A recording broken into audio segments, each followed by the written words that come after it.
Good evening, my Trues Clues aficionados. I hope you all are doing well out there, taking care of yourself, preparing for the holidays, enjoying your time with your loved ones, or however you choose to spend your time. If you're seeing something, hopefully willing to say something, but doing it in a safe manner, where you're not getting in any kind of extracurricular activity violence there. Um, the case I want to talk to you tonight. Oh, I may be sounding a little stuffy and I may pause here and there.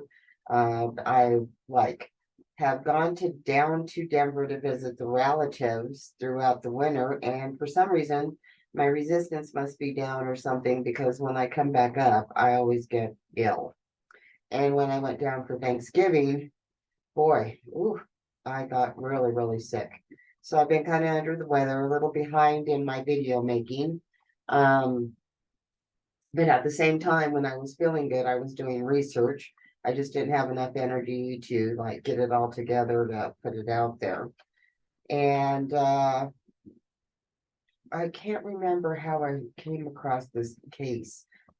I think it was just in my regular true crime looking at things, and I came across an article there. Now, the Vikings, right? They are a very strong, tall, proud manner type of people back in the day. And I think it's kind of funny because when you go do that DNA family tree stuff, a lot of it goes back either to the Nordic people or Kubla Khan. So I think people are a lot closer together than they think they are, which is hilarious. But this situation, it was a difficult research case for me because I didn't know. I have triggers going through this case. It reminded me of a case I became way too emotionally involved in, the Elisa Lam case at the Cecil Hotel, which, I'm enthralled with the Cecil Hotel anyway because of the history that it has. And then what happened to Elisa there. I don't think anything or anybody was entirely satisfied with the results that came out of that. There was just so much speculation, what people call conspiracy theories going on there. And this case is a lot like that. So let's get into it. I have a person by the name of Annie Jorgensen. And in December 2005, on Prestwick Beach in Scotland, her body was found. It looked like apparently drowned. She was originally from Ireland and she had went to Scotland because she loved it so well. She was kind of a transplant there. And they said she was just a beautiful, tall woman, very willing to explore, very strong swimmer. And close to her family. Her brothers and sisters had a little band that they would do, at the local clubs there and sing. There's a little footage of her doing that. But anyway, she decides that she's going to move to Scotland. She had visited there before once on vacation with her friends and decided, just truly fell in love with it. Um, Decided, hey, this is it for me. So she goes and she rents an apartment, or I don't know, she buys a house or rents an apartment, whatever, but she starts living out there regardless. She's out there and she makes plans to come back and visit her family. And the family is expecting her and everything. And there's tickets that have been bought and things like that. So the next time you see her, she is at the airport. She goes in the airport, you see her walking around. She goes out into the parking lot.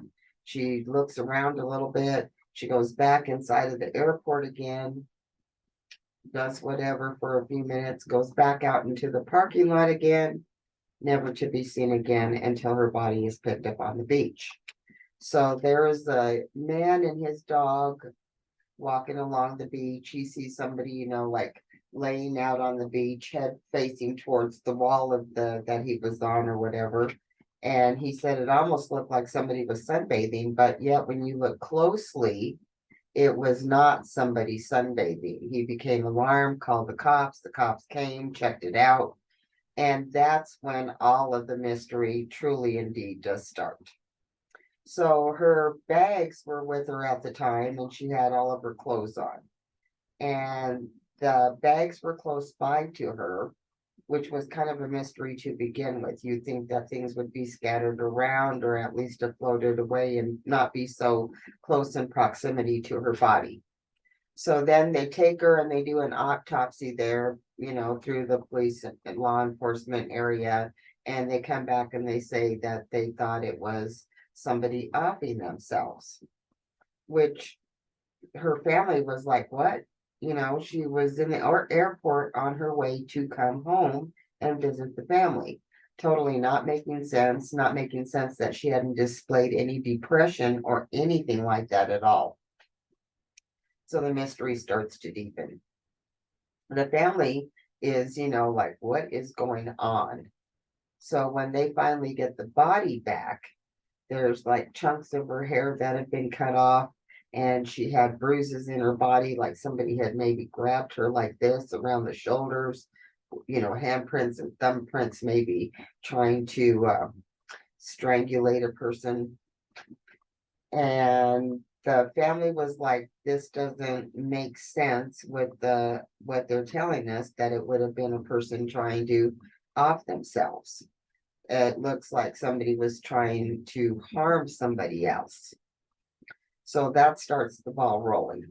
And then they're like, okay, well, then if she offed herself, what was the method and how was it done?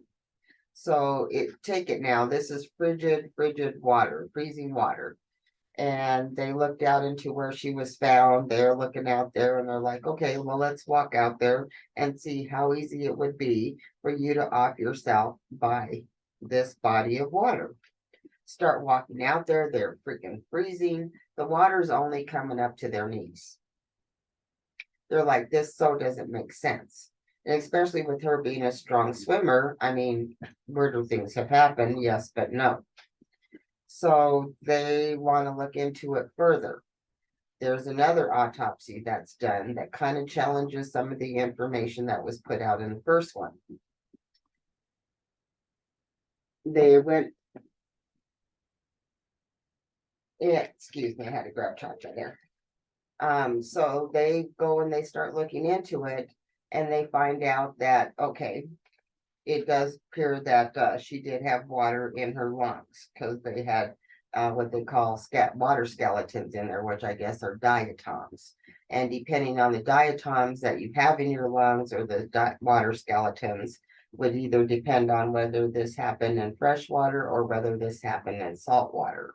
When they took a look at her, it turned out that the diatoms were indeed fresh water, not salt water at all. And then when they examined the body, they found another woman's DNA on the outside of her hands, even after she had been in the water now. So none of that was making any sense. They were just like, what could have possibly happened? So they finally ended up getting the daughter's body back. There is on a Spreaker, small series that I listened to, and she had said, she saw the body, she saw the bruising. There was other kind of bruising. They try to say that when you are expired, that your face goes down in the water, and a lot of times you get surface damage like that from rocks and other things that'll get you. But the damage on her didn't correspond to these type of injuries. So the mom is totally like, this is not adding up to me. I don't know what could happen, but they wanted to look into it further.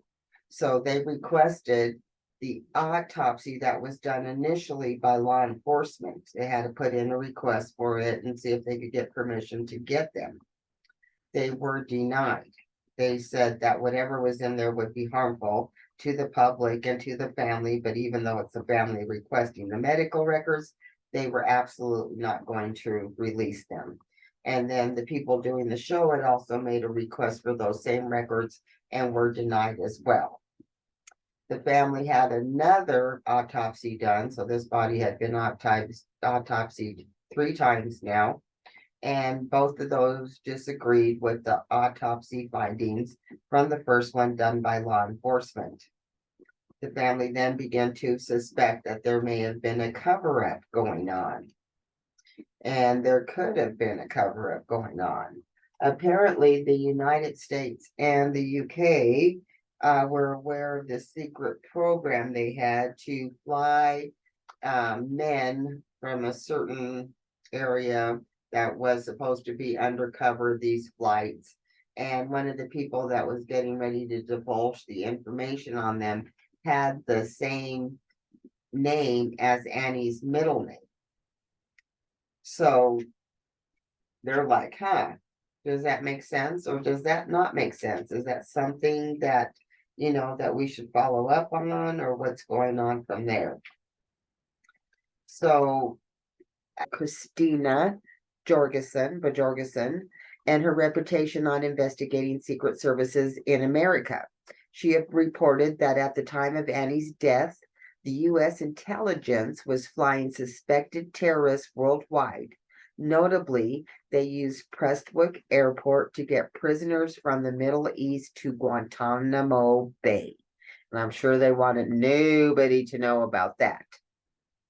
The theory is that the agents mistook Annie for the suspect, leading to her death. And now everybody's rushing to cover it all up, and that's why everything is suspicious. That's why her death has been considered a state secret. What? In addition to, they try to say that Annie's hair had been cut because when she was first expired, her body was saved for a year before it was shipped out. Now, what the reasons for that were, I don't really know. So, by the time everything is said and done, it is now, a couple years afterwards.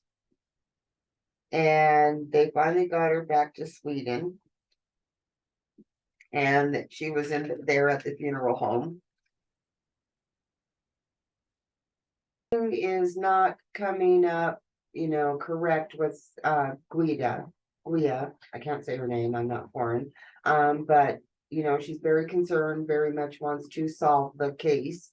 She has been working on it with one of Annie's friends, Maria. They do feel that a lot of this is questionable, but they're not getting any help, that they need to try to resolve the situation either. So they feel that the investigation was done very shoddily. They're wondering if there wasn't some kind of cover up. Does this CIA thing come into play? Was, there a retaliation going on and then the wrong person was retaliated on? Why was she having fresh water in her lungs when she was found in a saltwater area? When the family's autopsy was completed, they said that she did have a mark on her head looking like she had been struck with a very heavy object that could very well have made her unconscious and then helped her to expire. So, a very young, vibrant woman who had a great future ahead of her is now turned into a true crime story. And it was a little triggering for me because of Lisa Lamb. I was sure, as I think many people were, that there was something underlying going on, that had, some kind of evil connections or something like that, especially with the history of the hotel. When you looked at the initial, going in and out of the windows, how they said that there was an alarm on the window, so it couldn't happen, but people were partying all the time out there. If they were partying all the time out there, did she go out there? There was nobody there. She just hopped into this big water tank. So unsatisfying are the answers to that thing. And then the video, so many hours of reviewing that video over and over again. That little piece of the video when she's on the elevator there, and it looks like somebody's shadow of a foot is there and then moves away when she keeps looking around. And she may have been in a mental fugue at the time. But that doesn't mean that there was something more sinister going on as well. And then when they said that, it was her offing her own life, and, how when you're going through this type of situation, if she got stuck in the tank in the water, that would have explained, her clothing being at the bottom of the tank. They're answers, but they're not answers. Do you know what I mean? And I had to really struggle to let that case go and to try to accept those as answers as her family did. But I'm not sure that they were satisfied or I feel satisfied with it. I just feel sad. I feel like it was a horrible situation that is non explainable at this time or explainable in a satisfactory fashion. And I think that's the same thing for Annie and her family. Whatever happened doesn't seem to be explainable how such a young, vibrant woman could be just taken when she was on her way to be home, go to a loving place to be with her family and experience joy in life that most of us only want out of life, just like Elisa. And like I said, she may have been in a mental fugue, but there could have been something sinister going on as well. Maybe they just wanted to put a period on it by answering the questions like that. I'm not sure that her family is 100% satisfied with that answer either, as who would ever be satisfied, with an answer to a missing loved one. Stay safe, you guys. Enjoy the holidays. Okay, so the second conspiracy theory in place right now is regarding one night when Annie was out clubbing, being her beautiful Nordic self, her tall bodied blonde hair self. She did call attention to this man, and the way he looked at her just chilled her to her core, she had told her friends. He introduced himself as Martin Leslie, an international rugby star, except the real Martin Leslie was playing on the other side of the world. Annie's knew that, so she was suspicious of the guy. When they came to requesting the phone to check and see if they could backtrack and find this guy, which they never did, there was no phone records on Annie's phone for the previous 4 days before her death. Her mother and her family had confirmed they had spoken to her within that time, so why weren't there at least records of that phone call? You come to these things assuming that they're straightforward as they appear. Then the more you delve into the mysterious, the more they become, admits pathologist Stuart Hamilton, an expert on drowning deaths who appears in the show that was podcast. So I'm not trying to say that I think the crime of what happened to these women are the same. I just think that there's a lot of similarities between Elisa and Annie.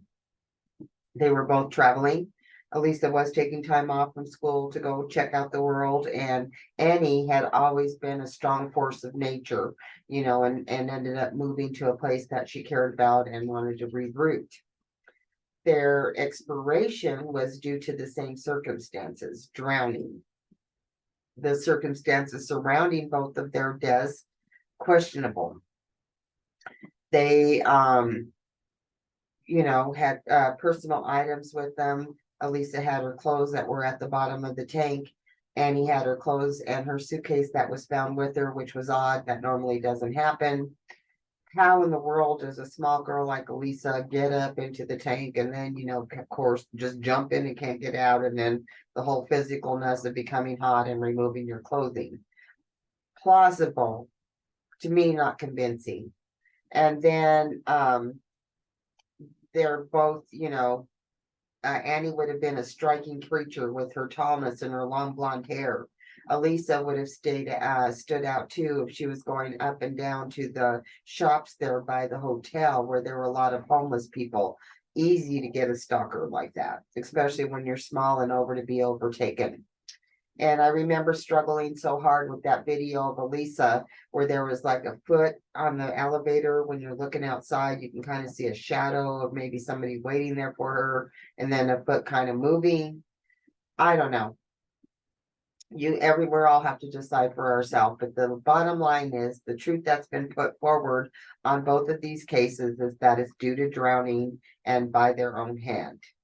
Is questionable and convoluted as it seems, it could possibly be the truth. Knowing, situations as we do about the world, there could be something different there as well. Who knows? Blessings to Annie's family, blessings to Elisa's family. I hope that they're able to, move on it's hard to move on without your loved ones, but I definitely can understand how it would be hard to put either of these cases to rest. Because Elisa, in my heart, that case will never be put to rest because I just think it's one of those things like jumping. And the thing with Annie, if there's anything like, government involvement, possible government, occlusion, they'll never find out. So I don't know. I don't know what you guys think. I would love to hear in the comments how you feel about it. You guys have a good night. I hope you're having a good holidays. Take care. Love you all.